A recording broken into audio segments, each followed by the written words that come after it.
أعوذ بالله من الشيطان الرجيم بسم الله الرحمن الرحيم قل هل تربصون بنا إلا إحدى الحسنيين ونحن نتربص بكم أن يصيبكم الله بعذاب من عنده أو بأيدينا فتربصوا إنا معكم متربصون قل أنفقوا طوعا أو كرها لن يتقبل منكم إنكم كنتم قوما فاسقين وما منعهم أن تقبل منهم نفقاتهم إلا أنهم كفروا بالله وبرسوله ولا يأتون الصلاة إلا وهم كسالى ولا ينفقون إلا وهم كارهون فلا تعجبك أموالهم ولا أولادهم إنما يريد الله ليعذبهم بها في الحياة الدنيا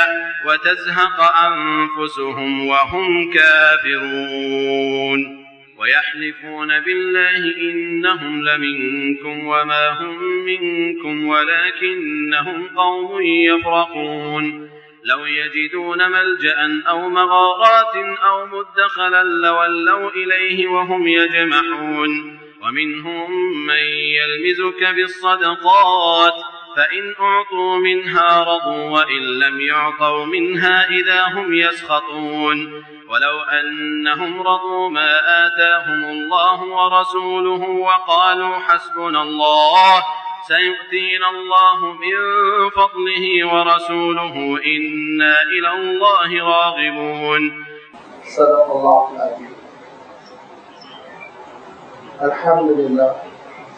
الحمد لله رب العالمين والصلاة والسلام على سيد المرسلين وعلى آله وأصحابه أجمعين أما بعد. سورۃ توبہ کی یہ 7 آیتیں ہیں جن کی تلاوت ابھی آپ کے سامنے کی گئی، اور اس طرح سے سورۃ توبہ کا 7ویں رکوع کا آخری حصہ آپ کے سامنے پڑھا گیا، جس میں اللہ تعالیٰ نے صدقات کا تذکرہ فرمایا۔ اس رکوع کے پہلے حصے میں اللہ تعالیٰ نے مدینہ منورہ کی اس کمیونٹی کا تذکرہ کیا، مدینہ منورہ کے ان لوگوں کا تذکرہ کیا جو زبان پر اسلام رکھتے تھے، دل میں کفر رکھتے تھے، حضور اکرم صلی اللہ علیہ وسلم کی خدمت میں آتے تو اپنی وفاداری، اپنی لائلٹی بتلاتے، اور جب حضور اکرم صلی اللہ علیہ وسلم کے دربار سے نکلتے تو پھر اہل ایمان کو، اسلام کو نقصان پہنچانے میں کوئی کسر نہ کرنا۔ گزشتہ اتوار میں نے آپ کی خدمت میں اشارہ کیا تھا کہ اللہ تعالیٰ نے سورہ بقرہ بھی میں ان کی بڑی تفصیل سے خبر لی کہ یہ وہ لوگ ہیں جو کہتے ہیں کہ ہم نے ایمان قبول کیا، وما هم بمؤمنین، ایمان سے یہ محروم ہیں۔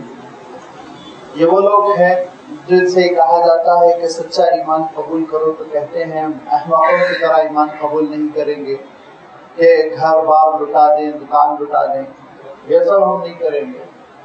ان کا عالم یہ ہے کہ ان کی مثال دی گئی ایسے جیسے کہ ایک شخص، موسلا دھار بارش ہو رہی ہو، گھٹاٹوپ تاریکی ہو، بجلیاں چمک رہی ہیں اور بجلیاں کڑک رہی ہیں، کانوں میں انگلیاں ڈالے ہوئے ہیں، موت سے ڈر رہے ہیں، گھبرائے ہوئے ہیں، بجلی چمکتی ہے، کچھ راستہ نظر آتا ہے تو آگے بڑھتے ہیں۔ اس مثال کا حاصل یہ کہ جب تھوڑی بہت منفعت نظر آتی ہے تو اسلام کی طرف دوڑتے ہیں، اور جب کبھی وحی نازل ہوتی ہے اور وحی میں ایمان کے تقاضوں کا تذکرہ ہوتا ہے تو گھبراہٹ ہوتی ہے، کہیں یہ کام نہ کرنا پڑ جائے، کہیں وہ کام نہ کرنا پڑ جائے۔ اور سب سے زیادہ ان پر گرانی چیز گزرتی ہے، ان کے لیے جو سب سے زیادہ جان لیوا چیز ہے، ان کے لیے جو سب سے بڑی مصیبت ہے وہ یہ کہ اللہ کی راہ میں خرچ کرنا۔ چنانچہ اب اللہ تعالیٰ نے اسی سلسلے میں بعض باتیں ارشاد فرمائیں سب سے پہلی بات تو یہ ارشاد فرمائی، قل اے نبی آپ اعلان کر دیجئے اور کہہ دیجئے، انفقوا طوعا او کرہا، خوشی سے تم خرچ کرو یا پھر ناراضگی کے ساتھ یا پھر کراہیت کے ساتھ، نفرتوں کے ساتھ خرچ کرو، ہر دو عالم میں لن یتقبل منکم، تم سے قبول نہیں کیا جائے گا۔ اب یہ جو صدقات کا مسئلہ آ رہا ہے اور اللہ کی راہ میں خرچ کرنے کا مسئلہ آ رہا ہے، یہ ان آیتوں کی وضاحت سے پہلے اور ان آیتوں میں جو مضامین آئے ہیں ان کی تشریح سے پہلے دو باتیں آپ کی خدمت میں بطور تنقید میں عرض کرتا ہوں۔ یہ دو باتیں سمجھ لینے سے انشاءاللہ آگے کی آیتوں کو سمجھنا آسان ہوگا۔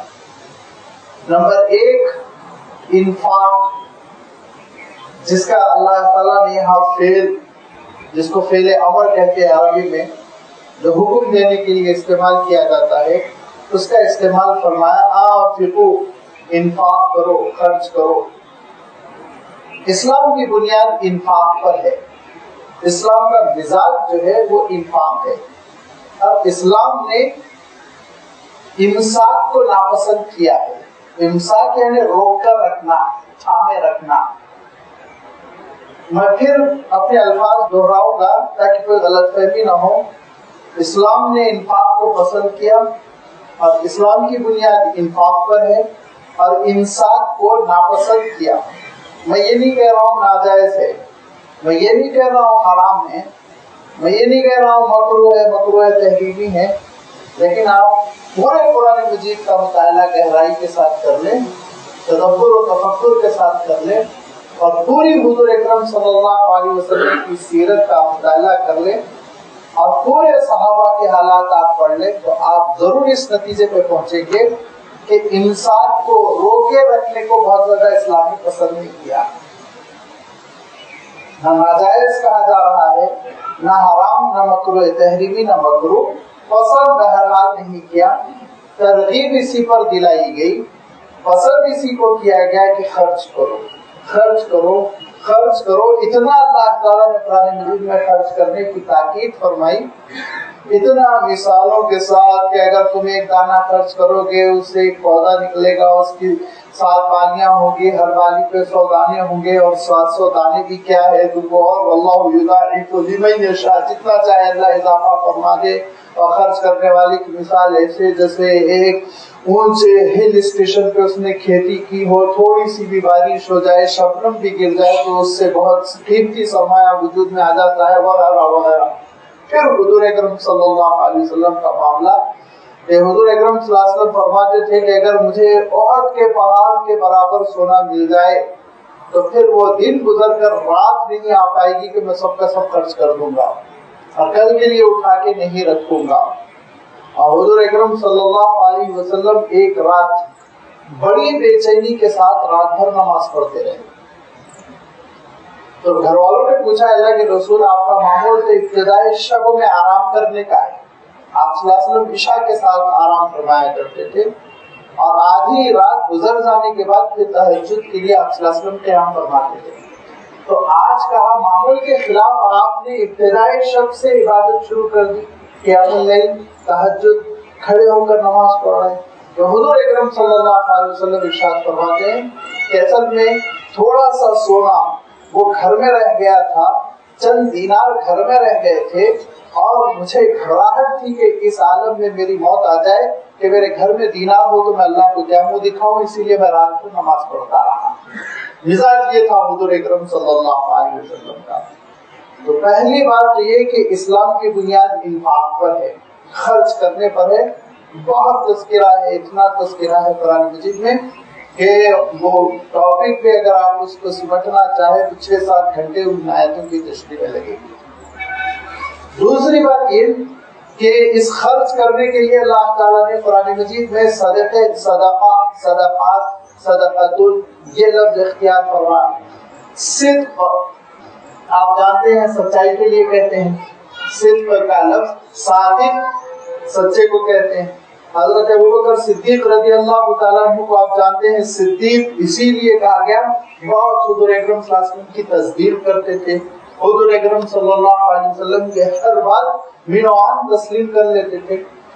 اسی سے صدقہ بنا ہے اور اسی کی تشریح بڑی اچھی کی، اشارہ کیا امام راغب اصفہانی نے، جو قرآن مجید کے الفاظ کی بڑی اچھی تشریح کرتے ہیں اور ان کی بہت مشہور کتاب ہے المفردات راغب. اس میں وہ کہتے ہیں چونکہ ایک آدمی اللہ کی راہ میں خرچ کرتا ہے تو اپنے عمل کی تصدیق کرتا ہے، اپنے قول کی تصدیق کرتا ہے اپنے عمل سے. اور کیا ہے؟ میں نے ایمان قبول کیا. عمل کیا ہے؟ مال خرچ کر کے اس نے تصدیق کی، سرٹیفائی کیا اس نے اپنے اسلام کو، اپنے ایمان کو. اسی لیے اس چیز کو صدقہ کہا گیا.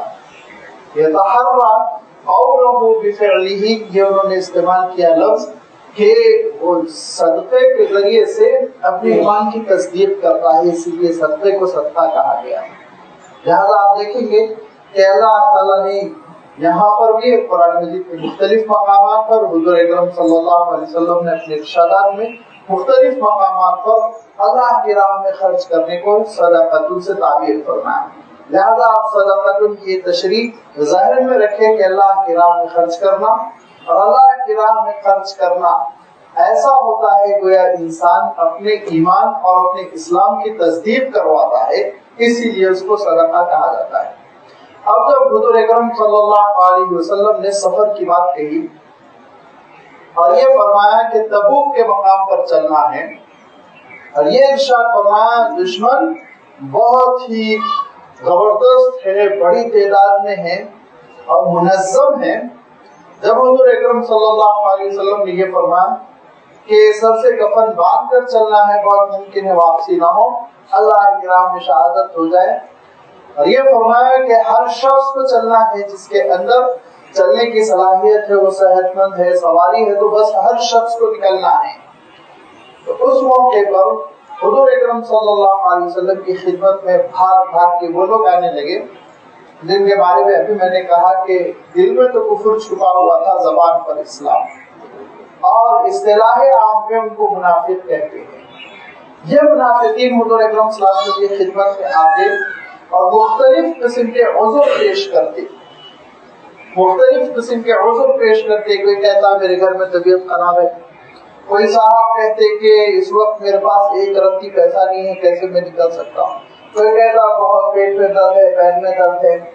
لہذا طرح طرح کے عذر کر رہے تھے، اور حضور اکرم صلی اللہ علیہ وسلم اپنی طبیعت کی نرمی اور اپنی امت اور شفقت کی وجہ سے ان میں سے بعضوں کے عذر قبول بھی کر رہے تھے، اور اللہ تعالیٰ نے اس کو پسند نہیں فرمایا اور یہ ارشاد فرمایا نبی آپ ان کو کسی کو بھی چھٹی نہ دیجیے، ان کے عذر جھوٹے ہیں، آپ ان کو کسی میں سے بھی کسی کو بھی چھٹی نہ دیں.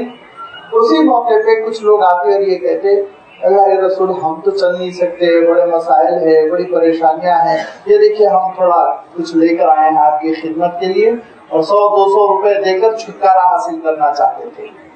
جہاد جیسی نعمت سے اور اللہ کے رسول صلی اللہ علیہ وسلم کے ساتھ اتنے اعلیٰ مقصد کے لیے سفر کرنے جیسی اونچی نعمت اور عبادت سے چھٹکارا حاصل کرنے کے لیے وہ چاہتے تھے 150 روپے دے دے، اور اس طرح سے حضور اکرم صلی اللہ علیہ وسلم خوش بھی ہو جائیں گے، ہمارا شمار مسلمانوں میں بھی رہے گا، سفر کی صعوبتوں سے بھی ہم نجات پا لیں گے، اور اس طرح سے زندگی کو جو خطرہ ہے وہ بھی ختم ہو جائے گا، لوگ الو بن جائیں گے. وہ یہ سمجھ رہے تھے. اللہ تعالیٰ ارشاد فرماتا ہے نبی آپ ان سے کہیے کہ وہ اگر خرچ کریں خوشی کے ساتھ اور خرچ کریں ناپسندیدگی کے ساتھ، طبیعت پر پتھر رکھ کر بھی خرچ کریں، دونوں صورتوں میں لن یتقبل منکم، ان کا صدقہ نہیں قبول کیا جائے گا. انکم، ان سے کہیے کہ بے شک تم کنتم قوما فاسقین، فاسق لوگ ہو، برے لوگ ہو، دین سے نکلے ہوئے ہو، لہذا تمہارے صدقات قبول نہیں ہوں گے. صدقات کن کے قبول ہوتے ہیں؟ اللہ تعالیٰ کے پاس صدقہ اس کا قبول ہوتا ہے جو طیب خاطر سے دیتا ہے، اچھے دل کے ساتھ دیتا ہے، اچھی نیت کے ساتھ دیتا ہے. اللہ تعالیٰ قرآن پاک میں ارشاد فرماتا ہے، سورۃ البقرہ میں بڑی تفصیل کے ساتھ یہ آیتیں گزر چکی کہ دکھاوے کے لیے ایک شخص خرچ کر رہا ہے، نہ آخرت پر ایمان ہے، نہ اللہ تعالیٰ پر ایمان ہے، نہ جزا و سزا کو مانتا ہے، بس یوں ہی خرچ کر رہا ہے دکھانے کے لیے. تو پھر ارشاد فرمایا اس کی مثال ایسے ہی ہے جیسے ایک پہاڑ ہے، اور چٹان پر تھوڑی سی مٹی اور دھول جم گئی اور اس کے اوپر پھر وہ اپنی بیجیں لگا دیا کھیتی آ جائے. لیکن ہوا یہ کہ بڑی زبردست بارش ہوئی اور بارش ہونے کی وجہ سے وہ مٹی دھل گئی, کالی چٹان باقی رہ گئی. یہ ان لوگوں کی مثال ہے, اللہ تعالیٰ ارشاد فرماتا ہے, جو اخلاص اور ایمان سے محروم ہو کر خرچ کرتے ہیں.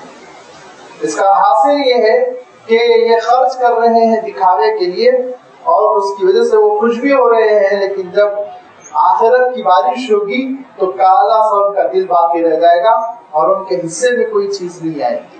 لہذا فرمایا وَمَا مَنَعَهُمْ أَن تُقْبَلَ مِنْهُمْ نَفَقَاتُهُمْ إِلَّا أَنَّهُمْ كَفَرُوا بِاللَّهِ وَبِرَسُولِهِ وَلَا يَأْتُونَ الصَّلَاةَ إِلَّا وَهُمْ كُسَالَىٰ وَلَا يُنْفِقُونَ إِلَّا وَهُمْ كَارِهُونَ. 4 چیزیں اللہ تعالیٰ نے ارشاد فرما دی.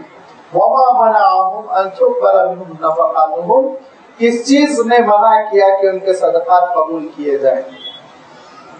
ان سے جس چیز نے منع کر دیا ان کے صدقات قبول کرنے سے جو چیز مانع ہو گئی وہ یہ کہ نمبر 1 الا انہم کفروا باللہ, وہ اللہ تعالیٰ کے ساتھ کفر کرتے ہیں, اللہ پر ان کو ایمانی نہیں ہے. ایمان کی جتنی بات کر رہے ہیں وہ جھوٹے ہیں, اللہ تعالیٰ پر کوئی ایمان نہیں, جزا و سزا کا یقین نہیں ہے, ان کو یہ تصور ہی نہیں ہے کہ اللہ تعالیٰ پھر دل کھول کے ان کو دے گا, ان کے صدقے قبول ہوں گے, ان کو ترقی ہوگی, ہرگز نہیں. الا انہم کفروا الا انہم کفروا باللہ وبرسولہ. نمبر 2 رسول پر بھی ایمان نہیں. رسول پر اگر ایمان ہوتا تو رسول کے ساتھ جینے اور مرنے کا عہد کرتے. رسول پر ایمان نہیں, وہ تو یہ ہے کہ سیاسی حالات ہے جس کی وجہ سے وہ ساتھ دے رہے ہیں, ورنہ حضور اکرم صلی اللہ علیہ وسلم پر اس انشراح صدر کے ساتھ کہ آپ ہی اللہ کے رسول ہیں, آخری رسول ہیں, انہوں نے اس حقیقت کو نہیں قبول کیا. اور یہ دونوں کا نتیجہ یہ ہوا وَلَا يَأْتُونَ الصَّلَاةَ إِلَّا وَهُمْ كُسَالَىٰ. تیسری بات یہ کہ وہ نہیں آتے ہیں نماز کو مگر یہ کہ بڑی سستی کے ساتھ, بڑی سستی کے ساتھ وہ نماز کے لیے مسجد کی طرف آگے بڑھتے ہیں. اور امام قرطبی رحمۃ اللہ علیہ فرماتے ہیں اس کی بہترین دلیل یہ تھی کہ جب تنہا ہوتے ہیں تو نماز ہی نہیں پڑھتے, اکیلے میں ہوتے ہیں تو پھر انجان مار دیتے ہیں, نماز کو اوائڈ کر دیتے ہیں, چھوڑ دیتے ہیں. اب جب اجتماعی طور پر سب نماز پڑھ رہے ہیں اور یہ نماز نہیں پڑھیں گے تو ہو سکتا مار کھا جائے, ہو سکتا لوگوں کی رائے بری ہو جائے, بائیکاٹ کر دے, مسلمانوں کے معاشرے میں سے ان کو نکال دیں. اسی لیے اجتماعی طور پر جب نماز پڑھی جاتی تھی تو بڑی مشکل سے سستی کے ساتھ دل پر پتھر رکھ کے کسی طرح ملک کی طرح ٹھونگے مارنے کے لیے مسجد حاضر ہو جایا کرتے. وہ دل کی حاضری اور حضور کی کیفیت ان کے پاس نہیں تھی. عجیب و غریب اتفاق ہے, یہ تو ان منافقین کا تذکرہ ہے جن منافقین کے لیے اللہ تعالیٰ آگے چل کر اتنا سخت لفظ ارشاد فرمائے گا کہ ان المنافقین فی الدرک الاسفل من النار. اور آگے اللہ تعالیٰ ارشاد فرمایا نبی ان میں سے کوئی شخص مر جائے تو آپ اس کی نماز جنازہ نہ پڑھیں, اور یہ ارشاد فرمایا آپ اس کی دعائے مغفرت نہ کریں. ایسے منافقین کی اللہ تعالیٰ صفت بیان کرتا ہے کہ وَلَا يَأْتُونَ الصَّلَاةَ إِلَّا وَهُمْ كُسَالَىٰ, کہ وہ نماز کو نہیں آتے مگر بڑی سستی کے ساتھ. اور ہمارے پاس ہمارے موجودہ دور میں بڑے راسخ الایمان, ایمان کا بڑا مظاہرہ کرنے والے پکے عقیدے کے مسلمان, وہ تو نماز کو سستی کے ساتھ آنے کے بجائے نماز سے بالکل غافل رہتے ہیں, کئی نمازیں چھوڑتے چلے جاتے ہیں. ذرا آپ سوچئے, دونوں میں موازنہ کیجئے. وہ منافقین اگر آپ اجازت دے تو کہوں میں کہ وہ بیچاروں کے لیے تو جہنم کا فیصلہ ہو گیا کہ سستی کے ساتھ نماز پڑھنے کی وجہ سے. اور ہمارا عالم یہ کہ ہمارا اسلام محفوظ ہے نماز نہ پڑھنے کے باوجود, سستی کی صرف سستی کی وجہ سے وہ مار کھا گئے. اور ہم میں سے بیشتر لوگ, ہماری سوسائٹی کا ایک بڑا نمبر, ہماری سوسائٹی کا ایک بڑا حصہ بغیر نماز کے بھی اپنے آپ کو جنت کا حقدار سمجھتا ہے. اور اس میں بڑے بڑے بزرگ ہیں اور ناموں کے ساتھ بڑے بڑے القاب ہیں, بڑے بڑے خاندانوں کی نسبتیں ہیں, بزرگوں کی نسبتیں ہیں, تصوف کی نسبتیں ہیں, لیکن نماز ان کے اوپر فرض نہیں ہوئی. نماز ان پر آج تک فرض نہیں ہوئی. شاید اس کی وجہ یہ کہ وہ آج تک بالغ ہی نہیں ہوئے ہیں, جس کی وجہ سے ان پر نماز کی فرض ہو رہی. اللہ تعالیٰ ارشاد فرماتا ہے کہ نماز میں سستی کرنے والا وہ اللہ تعالیٰ کے پاس اتنا گیا گزرا ہے کہ اگر وہ خیرات بھی کرے تو اللہ تعالیٰ کے پاس قبول نہیں ہوگی، وہ نفقات بھی کرے، صدقات بھی کرے تو اللہ تعالیٰ کے پاس ویلڈ نہیں۔ تو جو نماز نہیں پڑھتا ہے، جو نماز نہیں پڑھتا ہے، نہ اس کا حلیہ اللہ کے پاس قابل قبول، نہ اس کا کردار اللہ تعالیٰ کے پاس قابل قبول، نہ اس کی نسبتیں اللہ تعالیٰ کے پاس قابل قبول، نہ اس کا دعوی ایمان اللہ تعالیٰ کے پاس ویلڈ، کوئی کسی چیز کی اللہ تعالیٰ کے پاس ہے نہیں۔ شرط ہے نماز۔ صدقے کے سلسلے میں جیسے میں نے ابھی کہا کہ صدقہ دراصل ایمان کو ویلڈ کرتا ہے، ایمان کو سرٹیفائی کرتا ہے۔ نماز بھی بالکل ویسے ہی ہے کہ ایمان کا جیسے ہی دعویٰ کیا تو حضور اکرم صلی اللہ علیہ وسلم ارشاد فرماتے ہیں ایمان اور کفر کے درمیان جو خط فاصل ہے، جو آپ لائن کھینچیں گے، وہ نماز ہے۔ کا جو نماز پڑھتا ہے وہ ایمان والا ہے، جو نماز نہیں پڑھتا وہ ایمان سے محروم ہے۔ ایمان والا کبھی نماز میں سستی نہیں کر سکتا۔ یہ بدنی عبادت ہے جس میں کوئی سستی نہیں، صدقہ مالی عبادت ہے جس میں کوئی سستی نہیں۔ بدن اور مال یہ دونوں سے اللہ کے دین کی گواہی دینا، اللہ کے دین کا اقرار کرنا، اللہ کے دین کا اعتراف کرنا اور اس کی اطاعت کرنا، یہ دونوں چیزوں سے بدن کے حاضر اور پھر مال کے حاضر، یہ تب جا کے اسلام کمپلیٹ ہوتا ہے۔ اللہ تعالیٰ ارشاد فرماتا ہے کہ ان کی تیسری عادت یہ ہے کہ وَلَا يَأْتُونَ الصَّلَاةَ إِلَّا وَهُمْ كُسَالَىٰ، نماز کے سلسلے میں بڑی سستی کرنے والے۔ اور دوسری جگہ اللہ تعالیٰ ارشاد فرمایا کہ یراؤون الناس، کیوں آتے ہیں؟ لوگوں کو دکھانا ہے میں مسلمان ہوں، رجسٹر میں اٹینڈنس ڈالنا ہے، بس اسی لیے حاضر ہو رہے ہیں، ورنہ نماز کے لیے وہ جذبہ نہیں ہے کہ اللہ سے ملاقات کرنے کے لیے اس کے دربار میں حاضر ہوں گے، وہ تڑپ نہیں ہے جو تڑپ مومن میں ہوتی ہے۔ لہذا ارشاد فرمایا کہ ان کی یہ عادت بتلاتی ہے کہ ان کے اندر نفاق ہے۔ اور ارشاد فرمایا چوتھی چیز کیا ہے؟ پہلی چیز تو اللہ کے اوپر پورا ایمان نہیں، نمبر 2 رسول پر بھی ایمان نہیں، نمبر 3 نماز میں سستی، نمبر 4 وَلَا يُنْفِقُونَ إِلَّا وَهُمْ كَارِهُونَ، یہ خرچ نہیں کرتے مگر یہ کہ بے دلی کے ساتھ، دل پر گرانی ہے، بوجھ ہے کہ خرچ کرنا پڑ رہا، مصیبت میں آ گئے، پھنس گئے مصیبت میں، اب دینا ہی دینا پڑے گا، رسید کٹوانا پڑے گا، ورنہ تو جی یہی چاہتا ہے کہ وہ خرچ نہ کریں۔ لہذا فرمایا وَلَا يُنْفِقُونَ، یہ ہرگز خرچ نہیں کرتے إِلَّا وَهُمْ كَارِهُونَ، مگر یہ کہ بڑی کراہیت کے ساتھ، ناپسندیدگی کے ساتھ۔ ایک ایمان والے کا عالم یہ ہوتا ہے کہ ایمان والا اس کا جب مال اللہ کی راہ میں خرچ ہوتا ہے تو وہ مال زیادہ عزیز ہوتا ہے، زیادہ محبوب ہوتا ہے۔ جو مال بچ جائے، جو مال رہ جائے، جو خرچ نہ ہو اللہ کی راہ میں، وہ اس کی نگاہوں میں کمتر ہوتا ہے۔ وہ یہ سوچتا ہے کہ میرے اللہ نے، میرے مالک نے میرا جو مال قبول کر لیا وہ زیادہ میرے لیے پسندیدہ ہے۔